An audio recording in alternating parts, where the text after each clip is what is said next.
There is still no sign of containment. The Delta fire in Northern California closes a highway while people aren't sure about their homes.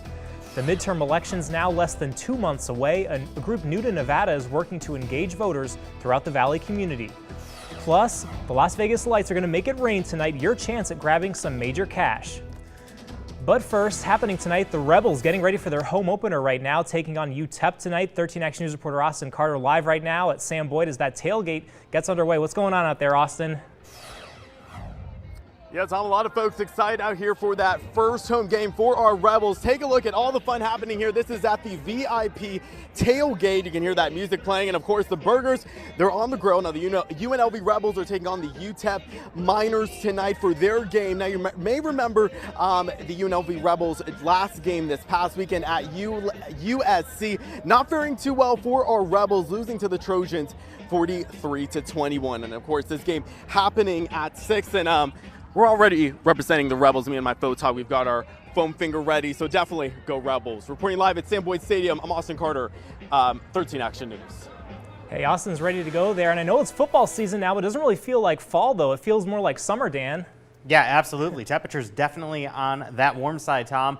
It's a hot day. No other way to put it. Right now, the temperature is sitting at 106 degrees in Las Vegas, well above the average. Right where we thought we'd pretty much be for the afternoon, though. Wind's picking up a little bit, not terrible, but we do have a south wind, 11 miles an hour, gusts up to 20. That's at the airport. Some winds a little bit stronger, but really not too bad outside. We're clear. A lot of sunshine. You've noticed it if you've been outside. Now, tomorrow, just skipping through tonight because really not much happening. We're going to have that sunshine once again tomorrow. If you're going to be walking the dog, do so early or later because it's still going to be a hot day as forecast highs still near 105 degrees for your Sunday. There are some cooler temperatures in that 7-day forecast. We'll take a look at that coming up in about 10 minutes. Tom. All right, thanks, Stan. Well, the Delta fire in Northern California continues to be a tough job for firefighters. A 45-mile stretch of the interstate is closed through this weekend. Walls of flames have been jumping the roadway and threatening drivers. ABC's Will Carr is in Redding, California with more. The Delta fire scorching more tinderbox terrain. The blaze burning more than 31,000 bone-dry acres. Firefighters on the front lines exhausted, working round the clock. For these crews, this is a dangerous game of whack-a-mole. When flames pop up, they try to jump on top of them. They've actually started this backfire, creating these flames, trying to cut off the fire's path. That path charring both sides of a major thoroughfare stretching across Northern California. Fierce flames shutting down 47 miles of I-5 just hours after the fire started. A wall of flames trapping cars and trucks. Look at that side just caught on fire. We cannot stay right here. Some forced to flee on foot. We gotta walk. The skeletons of their vehicles left scattered on the side of the road. This team of local firefighters, some of the first on the scene, amazingly stumbling across the Delta fire while on their way home from 19 consecutive days of battling 2 other California blazes. We actually came across the Delta fire right as it was starting, so we pulled off the side of the road and loaded up and tried to fight the fire. Their quick thinking reportedly saving about a dozen homes. But the fire quickly outpacing those first responders. By Friday morning, smoke from the inferno descending on nearby Redding, California, closing schools and businesses. Never seen anything like it in Redding in 40 years.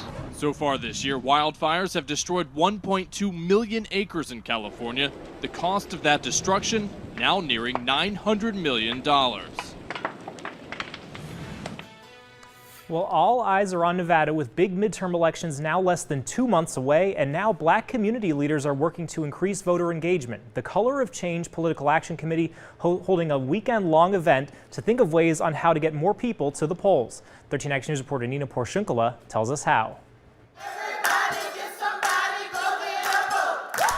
In this room full of cheers and chants, a grassroots effort to increase voter engagement in the black community is starting. Some of the issues they want voters to consider in making their pick: better education and community policing. We know how to talk to black voters better than anyone else, so we're taking the lead and the charge. The event was hosted by national organization Color of Change Political Action Committee at the Orleans Casino. The group is new to Nevada.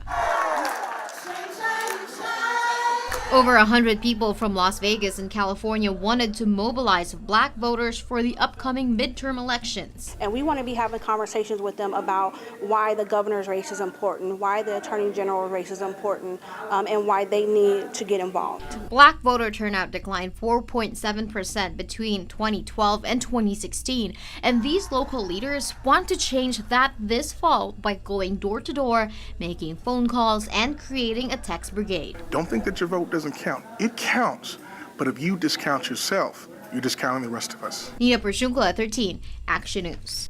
Yeah, so important to make your voice heard. And former President Obama is also weighing in on the midterms. He's been out on the campaign trail urging people to get out and vote this season. Meanwhile, he talked about President Trump's job performance. ABC's Tara Palmieri says President Trump shot back at Obama.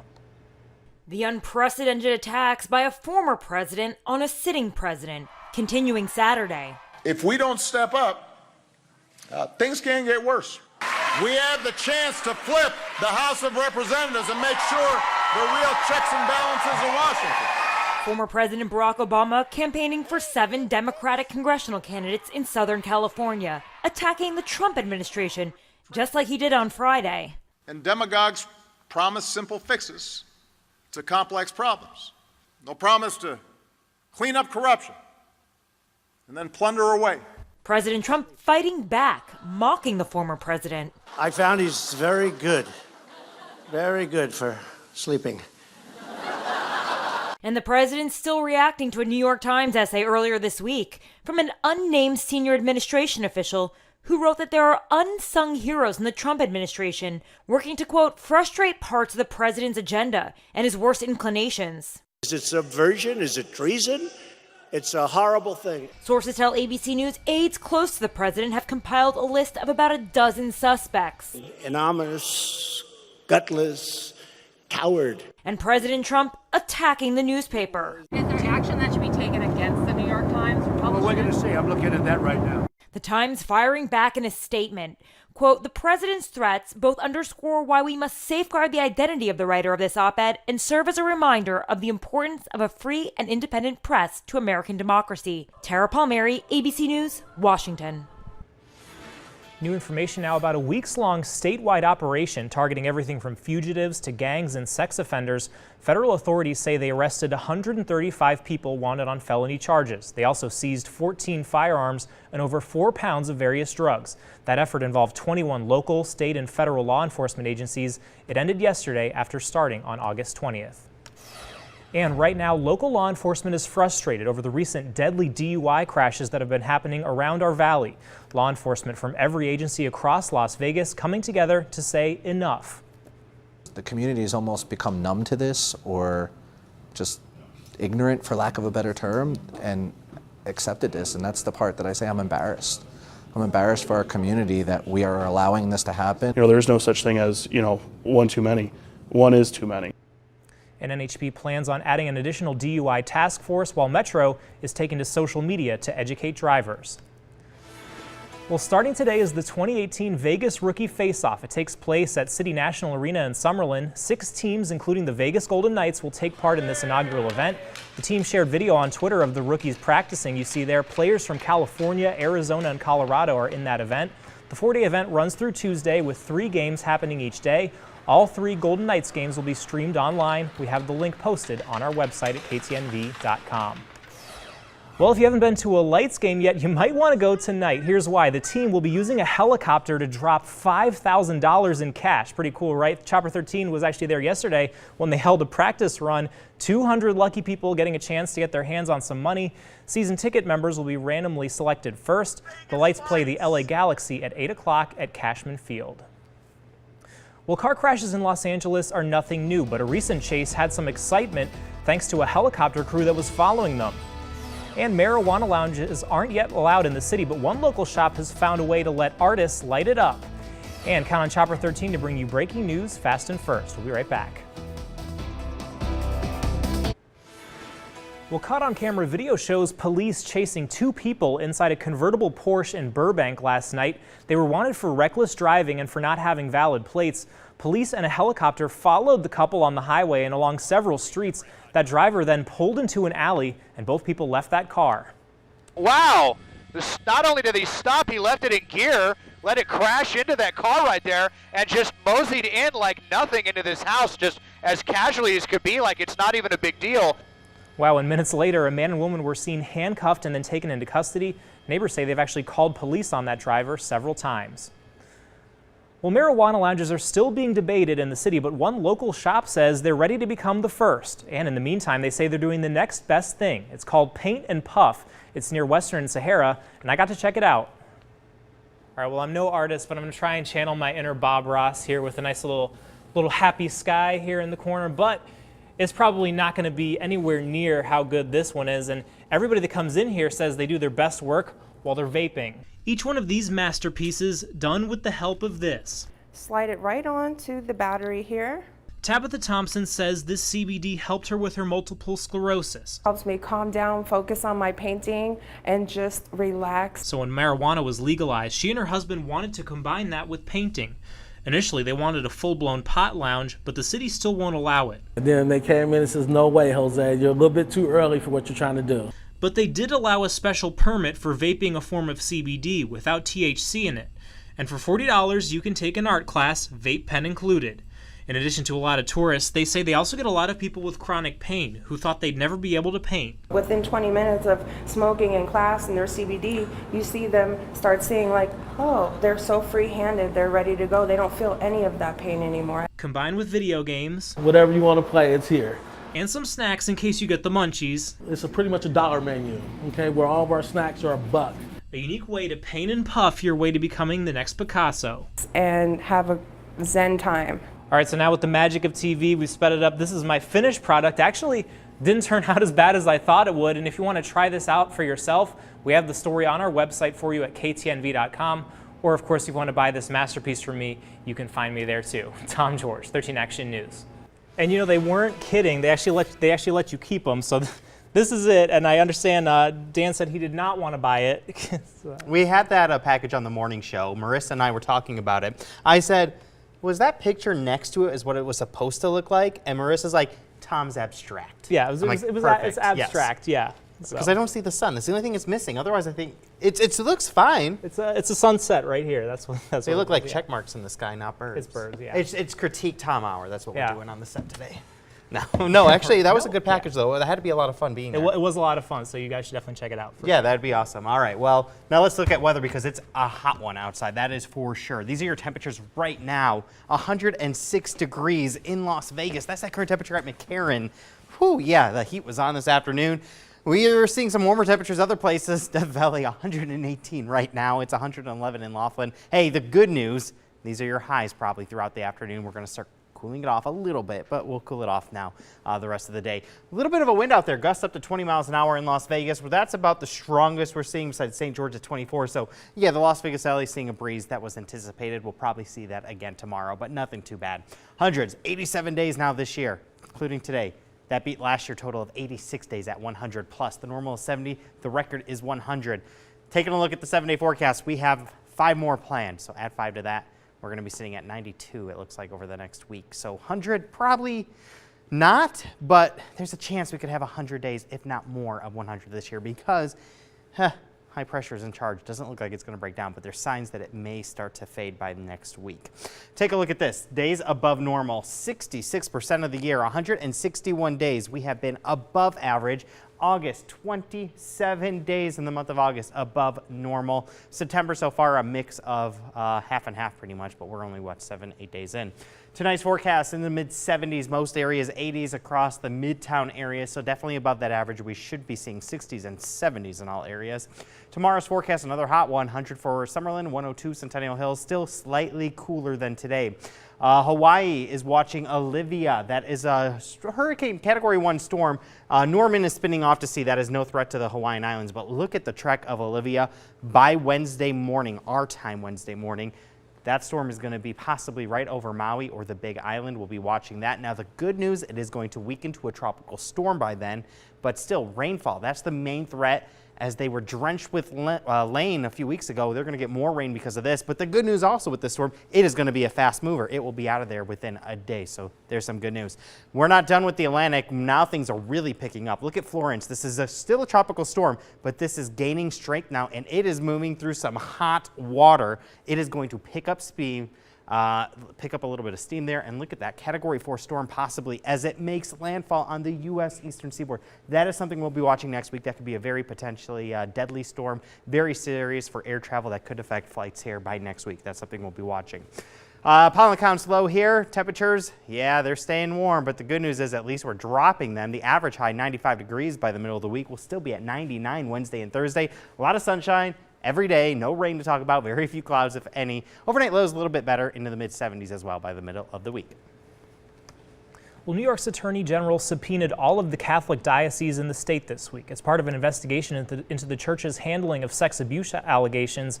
Scripps reporter Chris Welch found out some Catholics are hoping to have their voices heard through their wallets. Catholics everywhere seem to react to the recent grand jury report with similar levels of disgust.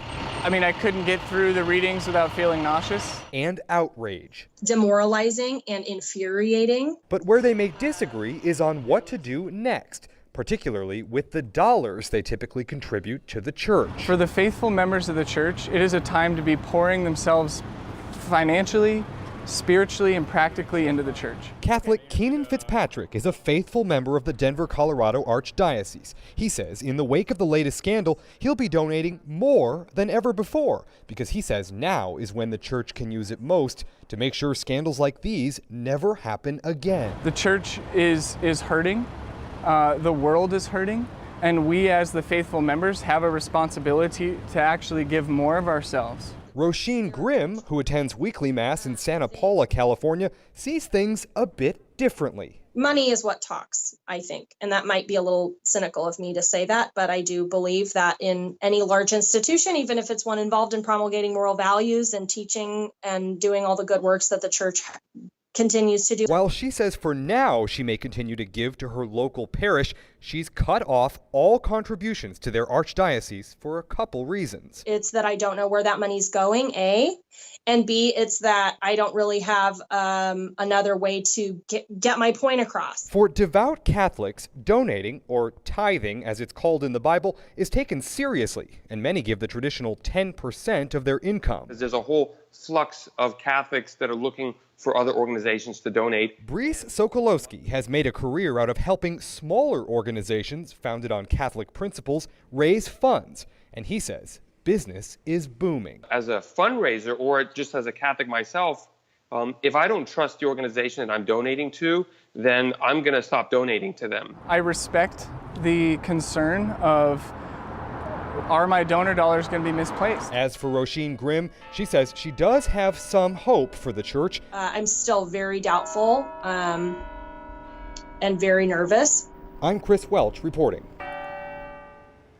Well, if you're looking for a job, we're here to help. We're working with Nevada Job Connect to make sure you know about openings right here in the Valley. There's an opening for a food service supervisor. Pay for that is $9.50 an hour. Also, an opening in a warehouse. Pay for that will depend on your experience. And an opening for a retail supervisor. Pay for that job will also depend on your experience. For more information on these jobs and other openings around the Valley, just head on over to ktnv.com/jobs. Well, Serena Williams didn't get the win she wanted at the U.S. Open. It's her conversation with a referee that may have gotten her in trouble.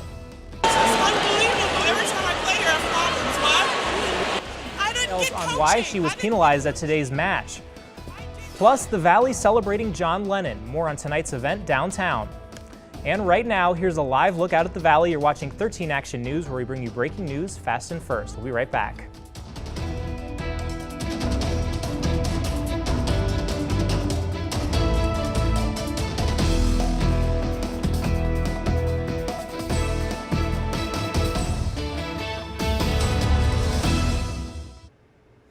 Well, Serena Williams' chance at winning the U.S. Open didn't happen. She was penalized for calling the chair umpire a thief. Naomi Osaka claimed a victory for her first Grand Slam title. She's a 20-year-old from Japan, and this is her first major singles tennis title. Williams clashed with the umpire over her score. She demanded an apology after he initially warned her for receiving coaching, which isn't allowed during Grand Slam matches. Well, looking ahead tonight, a celebration lined up for John Lennon's commemorative U.S. postage stamp. A party is going to be starting in about 10 minutes downtown at the Abbey Road crossing. That's near Fremont Street between 6th and 7th Streets. There's going to be a lot of entertainment and, of course, a Beatles car show, and it's all free. And another Beatle gave fans a treat. Sir Paul McCartney held a surprise concert inside New York's Grand Central Station last night. He hinted at the show on The Tonight Show Thursday night. About 300 people were able to actually get inside. For people outside, they had the chance to buy special edition subway car advertising McCartney's new album. His 17th studio album, Egypt, is now out. And Sir Elton John officially kicks off his farewell tour tonight in Allentown, Pennsylvania. The Farewell Yellow Brick Road tour consists of more than 300 shows across 5 continents. He just finished up his 14-year residency at the Coliseum back in May. Sir Elton is set to perform in LA January 22nd through the 25th of next year. That tour concludes in 2021. His tour website says more dates are set to be announced. Well, it's one of the most popular times of the year, football season. And of course, catching a game wouldn't be the same without food, right? But wait till you hear about some fun eating habits from a new survey. And don't forget to download the all-new 13 Action News app. It features live streaming, video on demand, and a handy weather radar. It's free in the App Store and in Google Play. All right, well, here's a look at what's coming up in tonight's primetime lineup right here on ABC. At 5, college football, Penn State taking on the Pittsburgh Panthers. Then after the game, 13 Action News. At 9:30, Inside Edition. At 10, 2020. Then, of course, stay with us for 13 Action News live at 11. Yeah, we've been talking football is here with millions of people watching college or NFL. Food, of course, always at the games. Groupon conducted a survey about football game watching habits. Out of the 2,000 people that were interviewed, 55% admitted to double dipping a chip. Men and millennials are more likely to be double dippers. That survey also found people eat an average of 18 chips in a single setting. Also, the average person eats 12 dozen wings, 7 pizzas, and $200 worth of alcohol throughout the entire football season. It seems like a lot, but it's funny. I believe it. I believe it. You know, men and millennials, they had us pegged for double dippers. Yeah, you know, it's a chip. Yeah. All right. Well, outside 105 on Sunday, not too big of a deal. Except it's hot, but otherwise you have your outdoor plans looking pretty good. You got a lot of sunshine all week, looking like a pretty good week with temperatures dropping into the 90s, but really upper 90s, so not much cooler than. All right, that's it. We'll see you after the game. See you then.